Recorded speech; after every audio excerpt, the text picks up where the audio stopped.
Good evening traders, it's Simon at Chaos Capital Markets. Today I want to go over a trade which I had an idea on Thursday. That was week 25 day 4 prediction. Now I said I was looking to go long on pound CAD for a short term trade of a 1 to 1.5% trade, a little day trade as such. Now if you notice so far, this is the weekly chart I've gone to. Now notice how this bearish engulfing candle on the weekly is accelerating quite hard as well.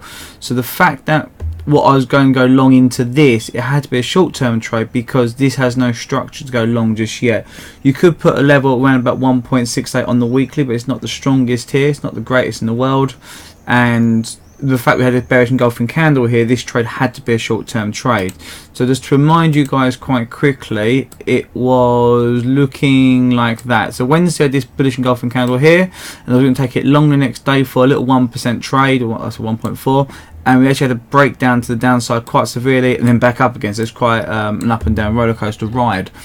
So what I'm want to tell you now is why I didn't take this trade. If you go back to the video, let me just go back to put the pivots in, show you two pivots just so you get an idea what we was looking for here.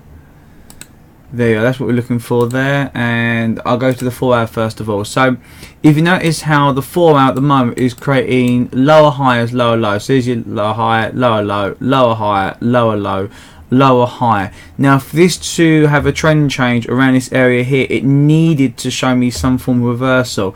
Now the fact that the 4 hour had this, we've got multiple dojis, 3 or 4 dojis, and we've got this high wick, then crashed down to the downside. This candle started 7 o'clock in the morning. If you look at the bottom of the screen, it's 7 o'clock in the morning, and obviously finished at 11 o'clock in the morning. So if we now look at the 1 hour chart, you get an idea. We had this breakdown here, bump, bump, bump.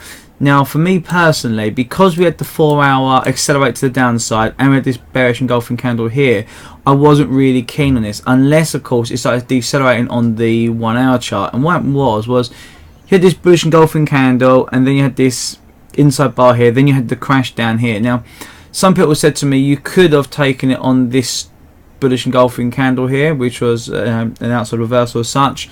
I didn't like it because the 4 hour, I needed a bit more structure to this trade, you see, and we never got that.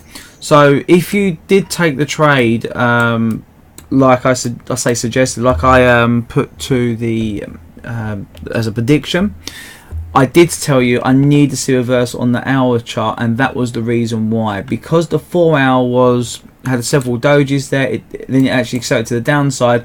I had to wait for the 1 hour here to show me the reversal candle. It never did. What it has done though, it has created a double bottom now, and has made a little move to the upside. So what we're looking for now, really, if it's me personally, if you go look at the 4 hour chart now, you've got this 4 hour 50 EMA. For this to turn bullish, it needs to have a break up to the upside, then come down to test the 169 / where the 4 hour 50 will be sitting. So that's what I'm looking for if I was to take this trade at the moment. It doesn't really excite me no more. Obviously though, if you go back to daily, if we do break the 1.69 area to the upside on one day, the pullback to the 4 hour 50 and back up again would actually be quite nice to see. So the daily would look quite nice as well in that scenario, but that would be like Tuesday, that would be as such, you know. So for me personally, I'm not interested in any longer at the moment. I just wanted to show you guys why I didn't take it. Okay, I hope you have a good weekend, and I'll speak to you soon.